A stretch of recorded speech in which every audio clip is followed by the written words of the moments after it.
It's the mothership. High Cotton on East Bay Street. We also have a High Cotton in Greenville. The old village post house in Mount Pleasant. And Charleston Cooks as well. So it's a pleasure to be here. Most people say they want to have my job. They love wine. They think I just sit around all day drinking wine. Well, it's pretty much true. It's about 80% of my job anyway. But now I do a lot of other stuff. I do a lot of training, special events. But it's a pleasure to be here, and let's have some fun.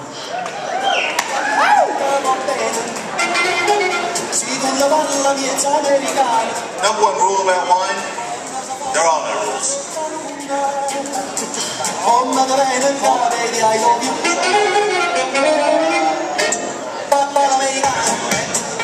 Most foods go with most wine most of the time.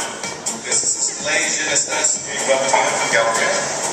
This is an interesting little drink from Tuscany. It's called Ansalica. Dr. Arian Pinot Blanc. Let me just talk about that for a little bit.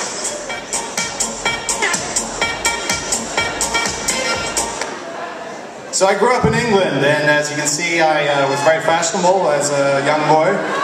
I do still own those socks as a memorabilia. I brewed beer with my dad when I was 8 years old. I made wine with my mom. And I was arrested by the fashion police and deported to South Africa, where I spent about 4 or 5 years. That's really where I fell in love with wine. I would go to Stellenbosch. You knock on the door on an old winemaker's house, and if you're lucky enough, take your boots off, they take you to the cellar, and you have a glass or two with them, and you pick up a couple of bottles for the weekend. The other thing about South Africa is the only place that has baboons as a natural pest to their vineyards. This map shows you where wine grapes grow in the world.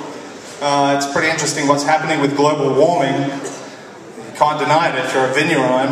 They're making great wine now in places that could never grow grapes before. These borders are moving south and north.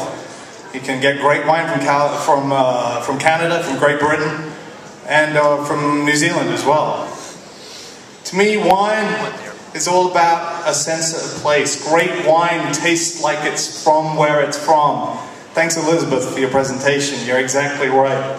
Vines are ironic in that they need poor soil to really put all of their emphasis into producing their babies, their offspring, the grapes. The wine that comes from this place tastes like it. It's a chasselas. It's light, it's bright, it's in the mountains. The wine that comes from this place is red, it's earthy, it's textured, it's intense, it's from Australia.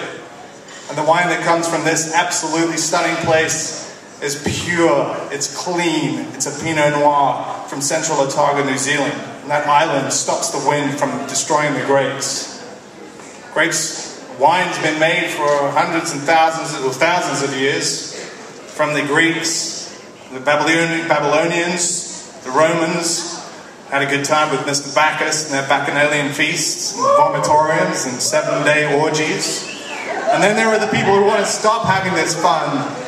People who want to stop us drinking. Ooh, to prohibition. California produced more wine in 1917 than it does today. It's still reeling from prohibition. Boo to that. Wine is about passion. Wine is about family. And for hundreds and hundreds of years, human beings have understood that. For some reason, we've gotten away from the vibrancy, the importance of wine. It's a drink of the people, and as such, should be enjoyed. That's my question. We're supposed to have a good time, right? Well, we're going back to our roots, we're going back to our origins. Viticulture is the foremost breaking ground version of agriculture in the world. We're going organic. We're taking it beyond organic. We're going biodynamic. If you're not familiar with biodynamicism, you better get ready because it's coming. We pick grapes only on the full moon. We make our insect teas that in a sheep's horn, like you see right here, make it into a tea and spray the grapes, and it keeps the insects away. Completely natural. But the creative art is not just in the bottle, it's on the bottle. Chateau Mouton Rothschild chooses great artists to portray its wine. Picasso, 73. Warhol, 75. And now the labels are emerging. We've got some graffiti artists coming along. This is a great project. Quattromani, 4 men. They have 4 vineyards. I pour this wine at Snob and High Cotton by the glass. It's a Tokaj from Slovenia. The idea was they were supposed to create a glass of wine that tasted of themselves. This is biodynamic viticulture at its best, created by Alex, and it tastes just fantastic.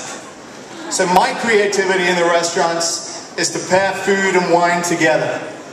One of my favorite pairings is champagne, a nice dry Blanc de Blanc, with some popcorn. You should go home and try it tonight if you got any champagne in the fridge. It's absolutely fantastic. But experiment, try different wines with different foods. And if I was to pair a wine with Charleston, it would be a rosé. I get laughed at the restaurants, but I pour a rosé by the glass. It's the greatest wine for Charleston to drink, for sure. It is a red wine. Drinkers, perfect for this hot climate that we live in here. Have you ever tried drinking Cabernet Sauvignon on your porch in August? You can do it with a rosé. Put it in the fridge, chill it down, and have a great time. When we're talking about wine, we're talking about life. Yes, all right. What you're trying to do is make the pairing greater than the sum of its parts. So when you get a truly great food and wine pairing, it really is a heavenly experience. Something that just sort of opens up the world. Thank you very much, everybody. You really got to try wine, everybody. I got a couple of bottles. I got some rosé at the bar. Come and join me, and we'll have a drink. Come and talk. Let's talk about wine. And whoever wants to marry me, you're on.